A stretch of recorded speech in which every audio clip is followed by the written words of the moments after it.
Okay, so this is room tone.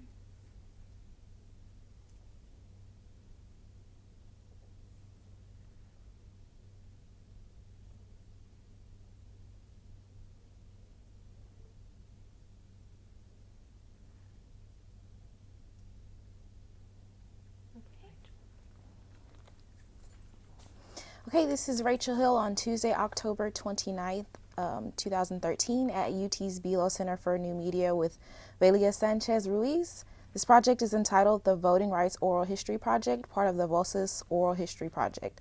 Thank you, Ms. Sanchez-Ruiz, for taking the time to join us today. All right, so I'm going to go ahead and jump into the questions. Where did you grow up?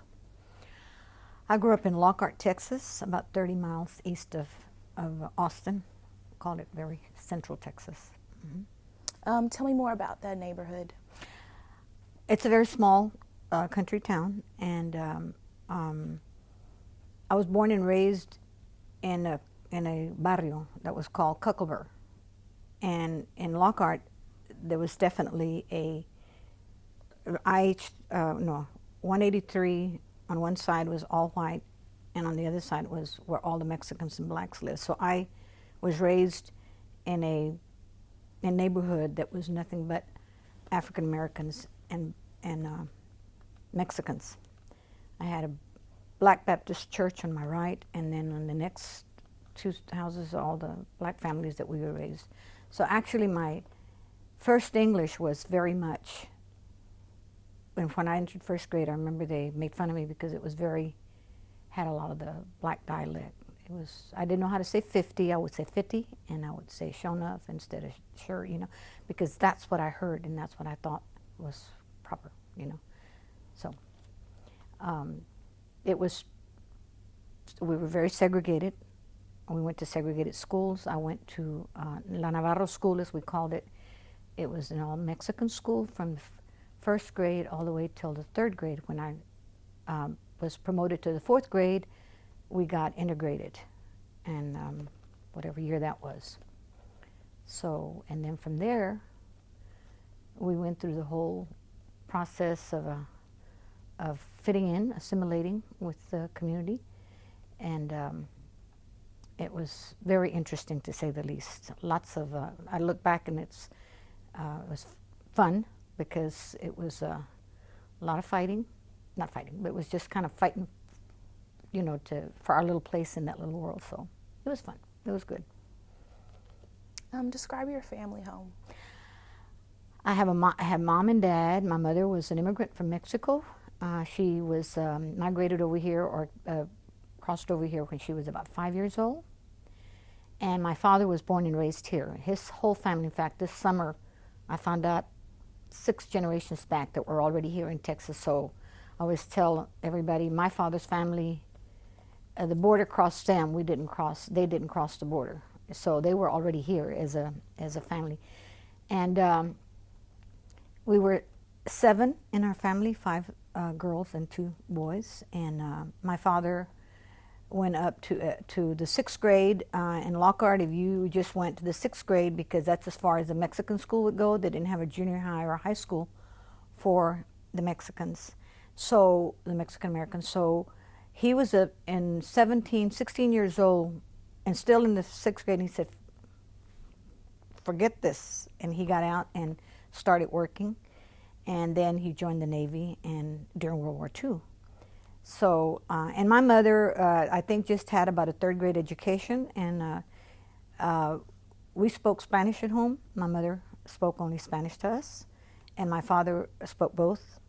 And so in my family, it was not hard, I became bilingual pretty quick, And it was a school where all the teachers were Anglo, and they didn't allow us to speak Spanish. If they caught us speaking Spanish, they would punish us. They would, I remember one incident, my cousin Velia Sanchez and I were talking, and the teacher caught us, and she made us get up in front of the room, and she had a ruler. We had rulers, and we had to stick our hands, and we had to hit each other back and forth on the hands. I mean, this, we just did it. That was, there was a lot of punishment back then for misbehaviors, not like today, where. So, we all grew up together, and all the Mexicans, and we had all the way up to 6th grade. And the teachers were good. They really taught us well. I mean, and I grew up learning to read out of Sally, Dick, and Jane, the books, Run, Dick, Run, and Sally, Puff, and Mother and Father, and all that spot. So, and my father was the one that was a strong believer in education. And so, do I continue? Or is there another question? Because I want to... I have more questions. Okay, let me just say this. Yeah, you can continue. My father went into the Navy, okay? And so I was born in 1942, so he was gone pretty much after that, because he was in the Philippines, because he was a sailor. He was in the Navy. And I must have been about 4 or 5 when he came back, which the war was over in 1945, I believe. And I started school, 1st grade, in about 47 or 48 was when I started school. So I was, and I remember as clearly as I can, sitting here, everybody remembers certain things. My father going up to the Navarro School with some of his, ex-military men that had all served, and they came and they had kind of joined up with a GI forum that Dr. Hector Garcia from Corpus had put together. And I'm sure you know that story. Dr. Garcia, fought for the fact that a lot of our men went and fought and lost their lives in the war, and then when they came back, they weren't allowed to be buried in the cemeteries with everybody else. So that was his cause. But it was also a takeoff for also to fight for the for integration of schools. My father was a strong believer of education, and he and Mr. Coco Villalobos and Julio Perez and Ezequiel, all these men, I remember seeing them. I said, wonder why they're all here. But they went to speak to the principal in the school board and told them that they wanted a better education for their kids, and so they wanted, they pushed for it. So as a result, we got also integrated into that, and therefore, we could go on to junior high and high school and graduate.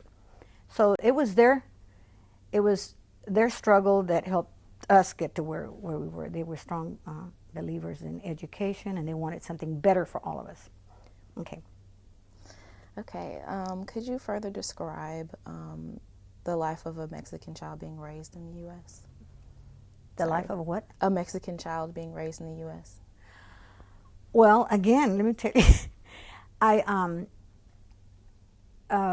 Central Texas. The further you get away from the border, this is what I've discovered, because later when I was in college, I would talk to a lot of my friends that were from Laredo, from Brownsville, and from Del Rio, and all that, and their experiences were they just couldn't understand what I was talking about.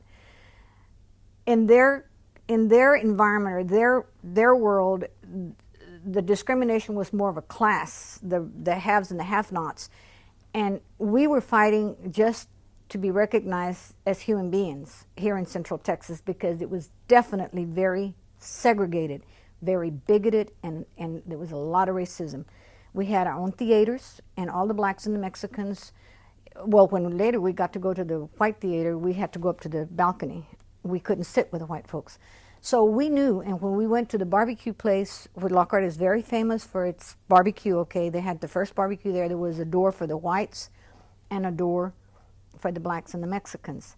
And that place still exists, and I was there this summer, and I was telling somebody, I said, it feels funny for me to be able to walk in through that door that we weren't allowed to walk in for so many years. And they used to have these tables up against, or kind of like a bench or something like that up against the wall, and they used to have the knives with a chain attached to there, because they always felt that if they didn't, the Mexicans or the blacks would steal it. So they had them chained to and they're still there, by the way. So growing up in that kind of an environment, they wouldn't let us speak Spanish. We weren't allowed. We didn't have any music. We had it on our own in the barrio, but we never heard any Mexican music on the radio. We didn't have. We did have our own theater, and we and then everything was segregated, everything. So as a child, for me, I grew up angry. So it wasn't hard for me when the sleeping giant woke up during the Chicano movement because I was ready for it. I was ready to fight, and I was ready to march and do whatever because I wanted our music to be heard. I wanted our dance. I wanted our we didn't have any teachers, any role models. The role models we had were my father was an errand boy, as they call him. You know, he worked for a pharmacy and he would deliver medicines to the people in the community. So I grew up, and I had my other siblings, but I don't know why they weren't as angry. They were angry, but not, you know, none of them really went out and did a lot of what I did, you know. So even when I was in school, when I got into the 4th grade, there was an incident. Let me tell you, first day of school. I have to say this because this is very typical of when we got to the school. My mother, of course, starched our dresses, washed our hair, man, and we back then we used to have lice, and she made sure that none of us had lice and whatever. Everybody, we were spick and span clean, okay? And they sat us. It was in a U-shaped classroom, and we were sitting on one side, and the white kids were sitting on the other side, and they were staring at us, and we were staring at them like, you know, like we were looking at each other like, you know, where did y'all come from? And so the teacher then says, okay, everybody stand up. We're going to do the Pledge of Allegiance. Well, we had never been taught to do the Pledge of Allegiance at the Navarro school. You know, we were just, I don't know why, but they didn't. But so we all stood up because they stood up. So we were mimicking what they were doing. And I remember they were saying the Pledge of Allegiance, and the little white girls across the floor put their hand up here like this, like saluting, you know. And so we all went up like that because we thought that's what we were supposed to do. And I was kind of like a leader of the pack. All my friends were there, and they said, you know. So we did, and then Lou Hill, that was her name. She says, every time I think about that, she says, I cringe. She said, Miss Grigsby, they're not supposed to be doing that because they're not brownies. We didn't know what a brownie was, okay? So I said, and it was embarrassing. And the teacher was trying to, and everybody, yeah, they're not supposed to because they're not brownies. And the girls, my friends, were looking at me. I said, that's okay. Recess? I said, what do you mean we're not brownies? You're not brown. And I said, we're brown. You know, well, what they meant, it was a Girl Scout. It was what is it? A little girl, the beginnings of being a Girl Scout. And they had little brownie uniforms with the little badges but we didn't know because that was not part of what we were involved in. So, I mean, I was ready to fight, you know, because how dare, you know, it was embarrassing for us, okay? And the other thing is that when we were in the Navarro school, the teachers tried to teach us that we needed to go to the bathroom. And I'm sure this story has been told many times by a lot of us Mexicanos that were raised in Navarro in schools like that. You know, we would raise our hand and we would say, may I go to the biscuits? Biscuits. And that's what we heard, but what they were trying to teach us, may I be excused, okay? But to us, that was going to the toilet, you know, may I go to the biscuits, you know? And so it was, and they would laugh at it, because that's what we were taught in auto school, and then here we come to an integrated school, and those little white kids are just kind of like, oh, these kids don't even know how to speak, you know? So it was like every day I'd go home with my little bow. I had little sashes right there pulled off because I would ready to fight, you know, whatever. Because it was very humiliating. It was humiliation. And the more that happened, the angrier I got. We weren't ever asked to participate in little Mayfates. They had the little Mayfates with the little maypoles, and everybody would sing all these little songs. And we were never asked to do that until in the 6th grade. When I was in 6th grade, they decided to do 6 flags under Texas, or for Texas under 6 flags. And the Mexican flag came in, and so they wanted me to dance the Mexican hat dance. Hell, I didn't even know what it was because we never were exposed to it. But I happened to have had a neighbor who was from Laredo, and she was a dancer, and she said, I'll teach it to you. And so my mother even made me my chinampa. Bless her heart, it was important to her that her little darling go right. She made me my chinampa poblana, my costume, with all the sequins and everything. And I got to dance, and I was so proud of that. And to this day, I was beholden to the music teacher, Miss Ollendorf, and I saw her not too long ago this summer. She's already wept. And I told her, I said, you are the one that put us on the stage first. You included us. You don't know how important that was to us. So that was my growing up in elementary. In high school, we were 18 Mexicanos that graduated in the class of 1960. And none of us were ever encouraged to take courses to prepare us to go to college. It was always, okay, do I need to stop? It was always like they send them to vocational tech school or whatever. Well, I don't know why, because my mother didn't know a word of English. She just sent us to schools. They never advised us on what to do or what to take. We did it ourselves. How we did it, I don't know. But let me tell you, I did this. I took home economics because they would teach you how to sew, how to cook, and whatever, just in case I was going to get married, because usually the first thing that they expect you to do after you get out of high school is you're going to get married. You're not going to. Secondly, then I took what they call a secretarial training course, and you did shorthand, and you learned to type, all that kind of stuff, in case I had to go work. Then I took the English courses that I was supposed to take, and I took algebra, and I hated math, but I passed it by the skin of my teeth. But that's what I needed to get to college. Well, somewhere in the 1960s, LBJ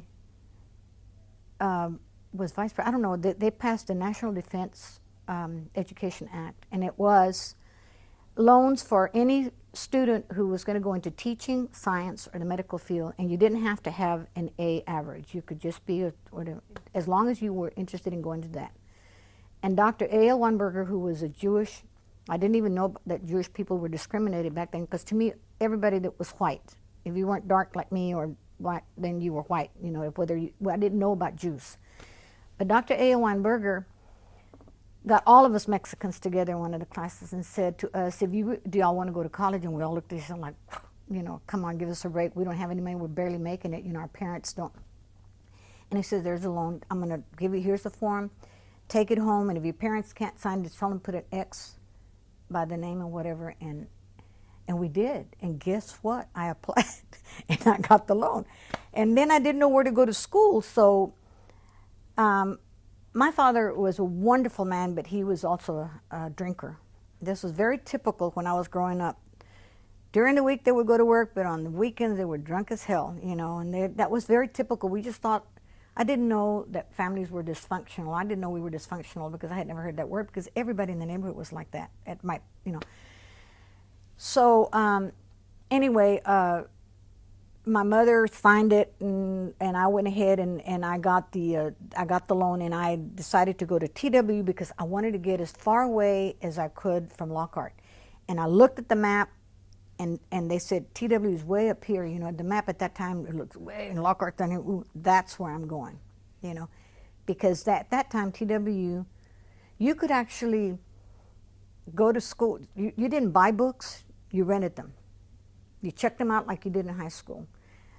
They gave me a work-study program. I worked early in the morning serving breakfasts to the people, and then I worked in the afternoons in the library, so I could supplement my.